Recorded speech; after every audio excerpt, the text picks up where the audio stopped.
My sister knows her very well, and rightfully so. She's extremely devastated, and Ashley and her children have been very kind with my sister.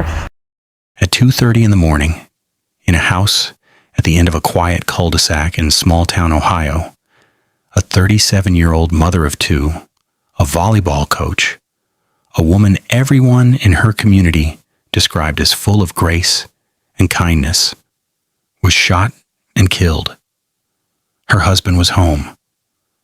Her two young daughters were sleeping in their bedrooms just down the hall. Police arrived, searched the area with K9 units and drones, and found nothing. No suspect, no trail, no answers. They're calling it a burglary gone wrong. But here's the problem, and this is what we're going to break down today. When you actually look at the details of this case, at least 7 things about this so-called burglary don't add up, and police have not explained a single one of them. This is True Crime Buff HQ, and this is the Ashley Flynn case. Before we get into this, if you're someone who wants to go deeper than the surface level headlines, this is the channel for you. We break down cases the way other channels won't. Hit subscribe and turn on notifications so you don't miss our updates as this case develops. Because it will. Before we break down what happened, you need to understand who Ashley Flynn was, because it matters. It matters for the investigation, and it matters for understanding just how little sense this burglary explanation makes. Ashley Flynn was 37 years old. She lived in Tipp City, Ohio, a small, close-knit community about 20 minutes north of Dayton. Population, around 10,000 people. The kind of place where people leave their garage doors open and wave at their neighbors by name. Ashley was a mother to 2 young daughters, a wife, a substitute teacher for Tipp City schools, and the 7th grade volleyball coach at Tippecanoe Middle School. She was also deeply involved in her church, Christian Life Center in nearby Butler Township, where she and her husband were longtime members. And I want you to hear this, because this is in Ashley's own words. Just a few months ago in October 2025, she posted about the girls she coached. She wrote, "I couldn't be any more proud of these 7th grade girls. They gave it their all to the very end. What a great season, and I'm so grateful to have gotten to be a part of it. Love them so much." Those same girls are now grieving her. The school district called her smile beautiful and her warmth unforgettable. Her pastor said she was murdered in her home. He didn't say lost or passed away. He said murdered. And he asked the community to pray for an ongoing investigation. Now, I keep that word in mind, investigation. Because what that investigation has revealed so far raises more questions than it answers. And this is where things start to get uncomfortable. Here's what we know about the night of February 16th, 2026. It was a Monday, 2 days after Valentine's Day. At approximately 2:31 a.m., a call comes in to Tipp City Police. On the other end of that line is Ashley's husband. He reports that someone has broken into their home on the 900 block of Cunningham Court. And this is where you need to listen carefully, because the police scanner traffic tells us things that the official statements don't. Pause right there. The husband, the reporting party, is locked in a bedroom with one of his daughters. That tells us something about timing and awareness. He knew something was wrong. He secured himself and at least one of the children. The dispatch continues. Shot in the head. Not responding. Those are the words that came across that radio. Ashley Flynn was shot in the head in her own home in the middle of the night. Police arrived. They established a perimeter. They deployed K9 units. They put a drone in the air.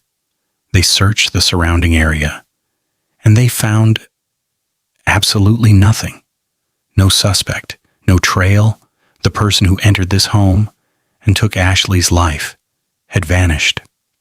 Now, the chief of police, Greg Adkins, told reporters early on that this appeared to be a burglary gone wrong and that there were signs of forced entry. And that's the narrative that every major news outlet ran with. But here's the thing. A narrative is not evidence. And when you start pulling at the threads of this burglary gone wrong story, the fabric comes apart. Fast. So let's do that.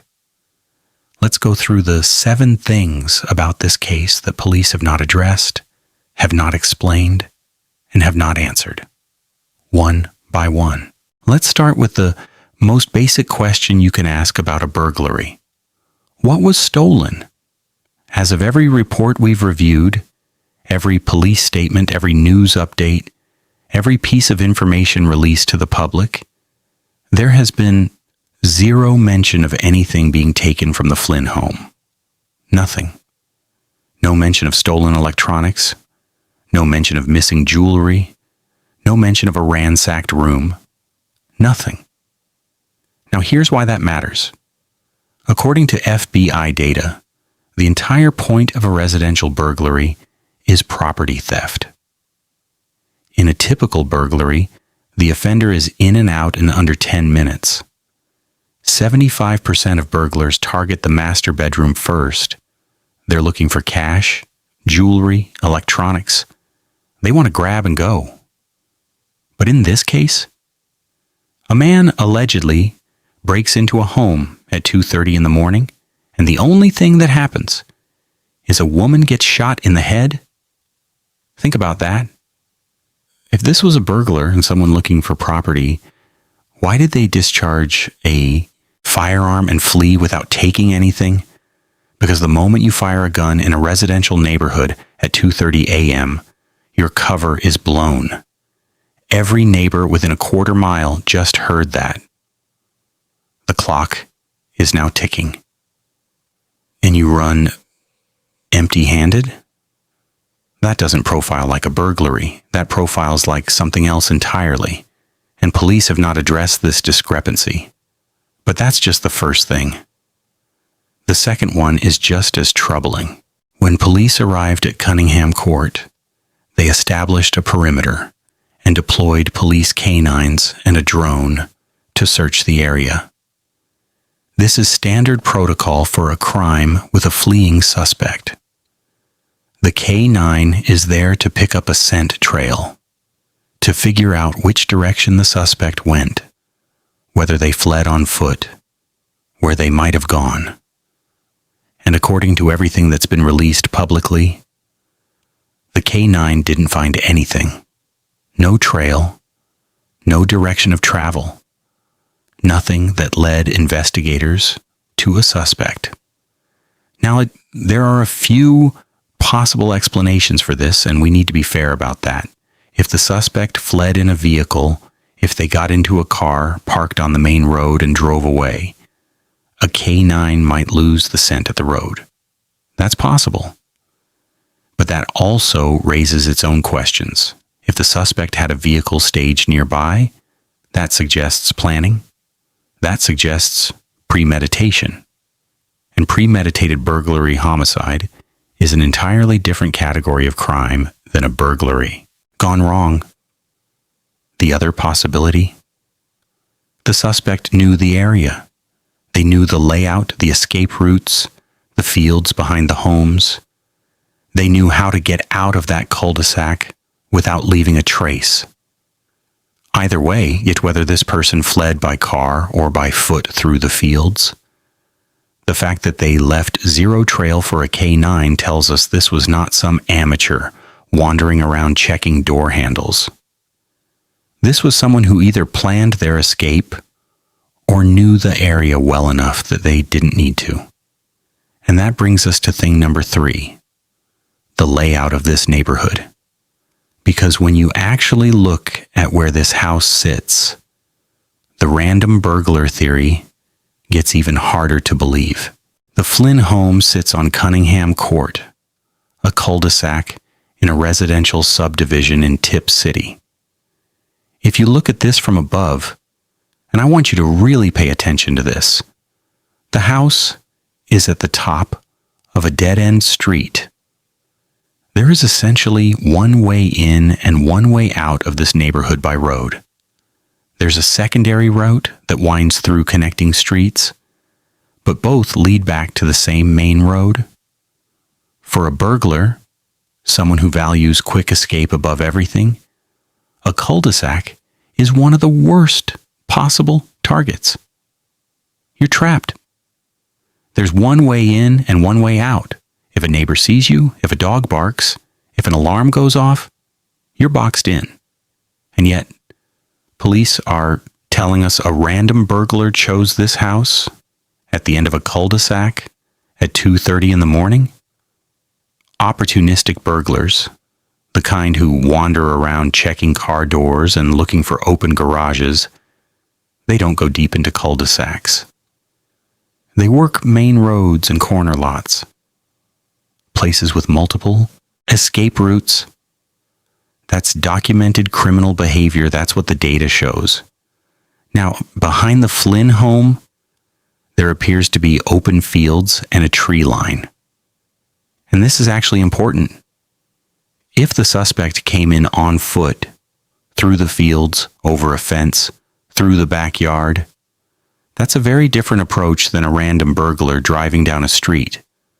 That's someone who scouted this location, someone who knew there was a back way in that most people wouldn't think about. And there's more. The home reportedly had an open garage door at the time of the call. Was it open before the break-in? Was it the point of entry? Or did the suspect open it themselves?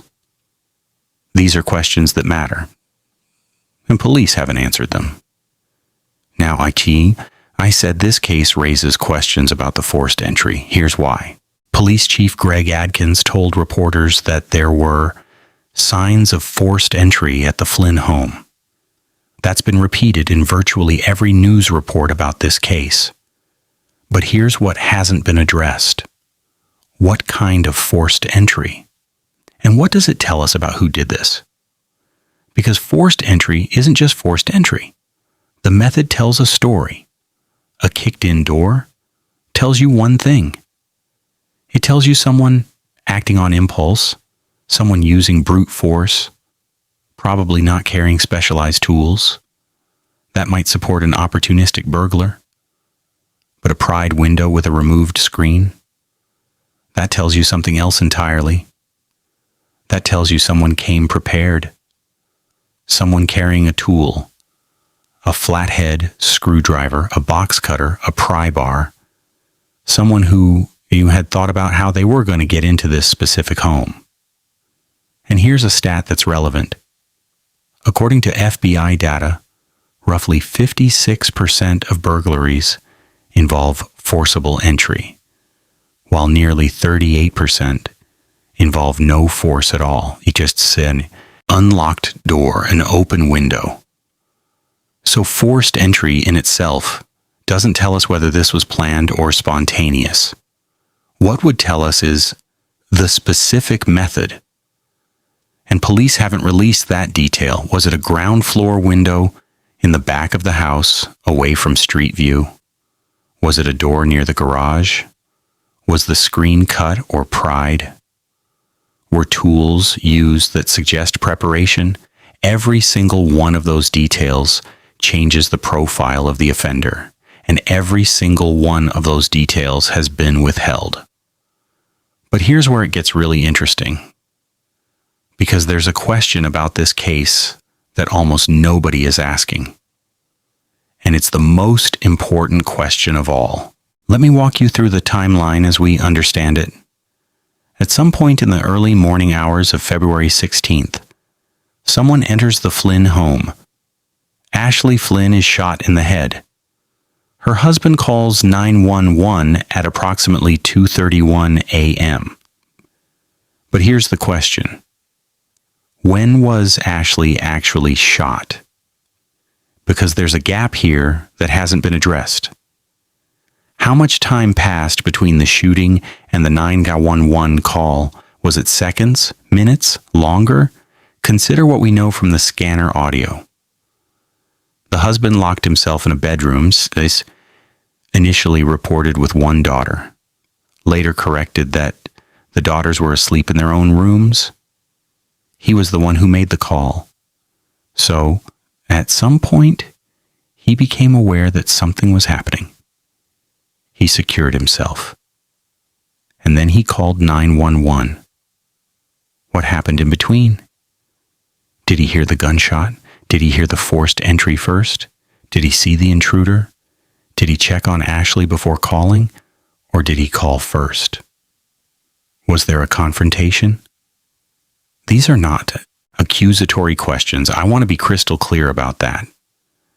There is absolutely no public information suggesting that Ashley's husband is a suspect in this case. By all accounts, he is cooperating with investigators. He is a grieving husband and father. But from an investigative standpoint, the timeline between the event and the call matters enormously. It tells investigators how much time the suspect had to flee. It tells them what the husband observed, what he heard, and what sequence of events unfolded inside that home. And as of right now, none of that has been made public. Now, the sixth thing that doesn't add up is something most people aren't even thinking about. But detectives absolutely are. Here's something that true crime analysts know, but most people don't think about. Burglary is seasonal. And February is the lowest month for residential burglaries in the United States. According to the Bureau of Justice Statistics, burglaries spike in the summer, June, July, August. When people are on vacation, homes are unoccupied and windows are open. They drop significantly in the winter, and February historically sees the fewest residential burglaries of any month. So we're supposed to believe that a random burglar in the middle of February in Ohio, where temperatures are near freezing, chose to break into an occupied home on a dead-end street at 2:30 in the morning. And there's another seasonal factor at play.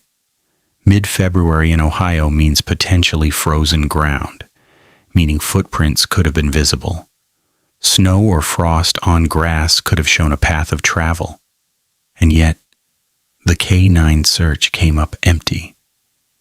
Now, does the time of year by itself prove this? Wasn't a burglary? Of course not. Burglaries happen every month, but combined with every other anomaly we've discussed, the lack of stolen property, the failed K9 track, the cul-de-sac location, the unknown forced entry method, the timeline questions, the seasonality is just one more piece that doesn't fit the random burglary narrative. And finally, the seventh thing. And this might be the most important one. After the initial press statements, where Chief Adkins called this a burglary gone wrong, the Tipp City Police Department released a follow-up statement. And the language in that follow-up is very different from the initial characterization. They described the case as a complex situation.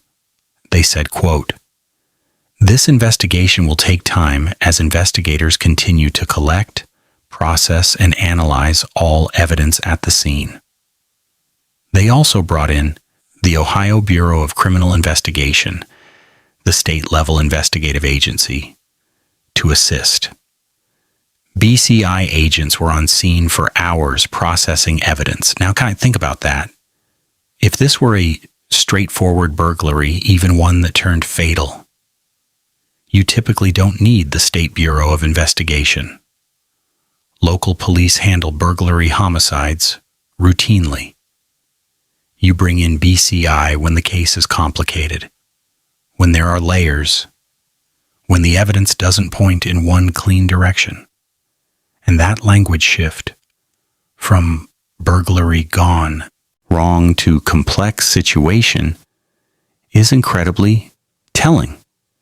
It suggests that as investigators spent more time at the scene, as they collected and processed evidence, the simple burglary narrative started to crack. The city manager of Tipp City also made a notable statement. He asked the community to avoid speculation while law enforcement completes its work.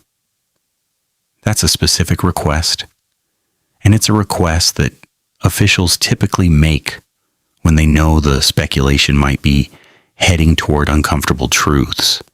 Now, I want to be responsible here. We don't know what police found. We don't know what evidence they're holding back.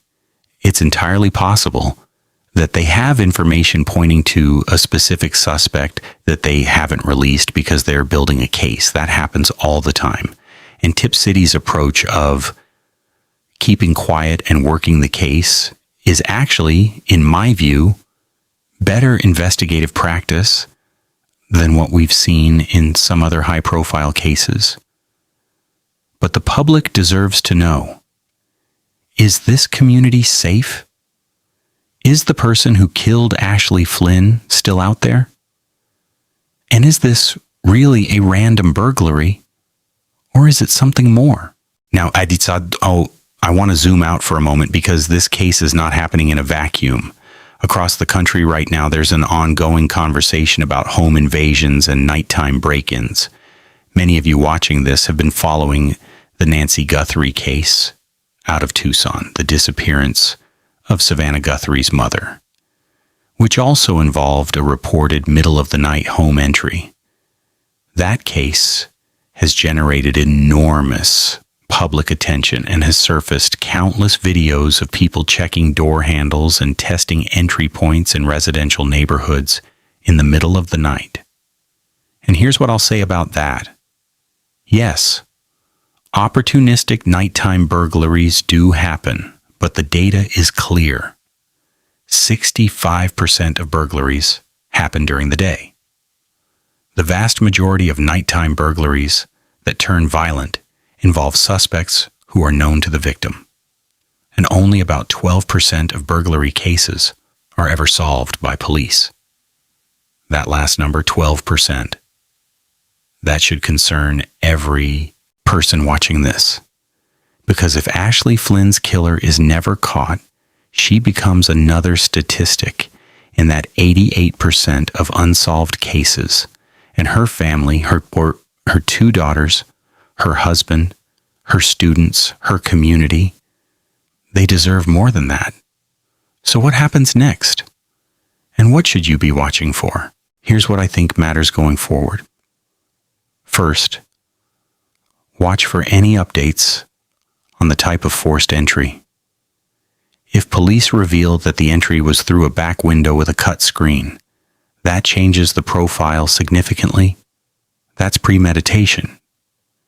If it was a kicked-in door at the front, that leans more opportunistic. The method of entry is the single most important detail we don't have. Second, watch for whether police release any information about whether anything was taken. If they confirm that nothing was stolen, the burglary theory effectively collapses. You can't have a burglary with no burglary. Third, watch for whether any Ring doorbell or security camera footage surfaces from the neighborhood. In a cul-de-sac like this, there's a limited number of entry and exit points. If any neighbor had a camera pointed at the street, there could be footage of a vehicle or a person entering or leaving the area around 2:30 a.m. 4th. Pay attention to whether anyone else in the area has reported suspicious activity in the days or weeks before February 16th. Other attempted break-ins, car prowls, people testing door handles. If that evidence exists, it would support the opportunistic theory. If it doesn't exist, that's another hole. And fifth, watch the language. If police continue to shift from burglary gone wrong to complex situation to something else entirely, that tells you the evidence is taking them in a direction they haven't shared publicly yet. We are going to stay on this case. We will bring you updates as they happen. And if you want to make sure you don't miss any of our coverage, subscribe to this channel and turn on the notification bell. We go deeper than anyone else on cases like this. Before I go, I want to take a moment to talk about Ashley. Not the case, not the investigation, not the 7 unanswered questions. Just Ashley. She was a woman who spent her life in service to other people. She taught children. She coached young girls. She showed up at church and she showed up for her community. Her superintendent said she was an influential presence who people naturally gravitated toward. Her own words about her volleyball team, I'm so grateful to have gotten to be a part of it. That tells you everything you need to know about the kind of person she was. Ashley Flynn was 37 years old. She had 2 daughters who are now growing up without their mother, and she deserves justice. If you live in the Tipp City area and you have any information, anything at all, please contact the Tipp City Police Department at 9376673-112 or the Miami County Communications Center at 937-440-9911. A GoFundMe has been set up for Ashley's husband and daughters. We'll link it in the description below. And Ashley, on behalf of True Crime Buff HQ and on behalf of every person watching this, we won't forget you. We won't stop asking questions, and we won't let this case disappear. If this video helped you understand this case in a way other coverage hasn't, drop a comment below. Tell me which of these 7 things stood out to you the most. And tell me, do you think this was really a burglary? Because I want to hear your theories. Like this video, subscribe to the channel, and I'll see you in the next one. Stay safe out there.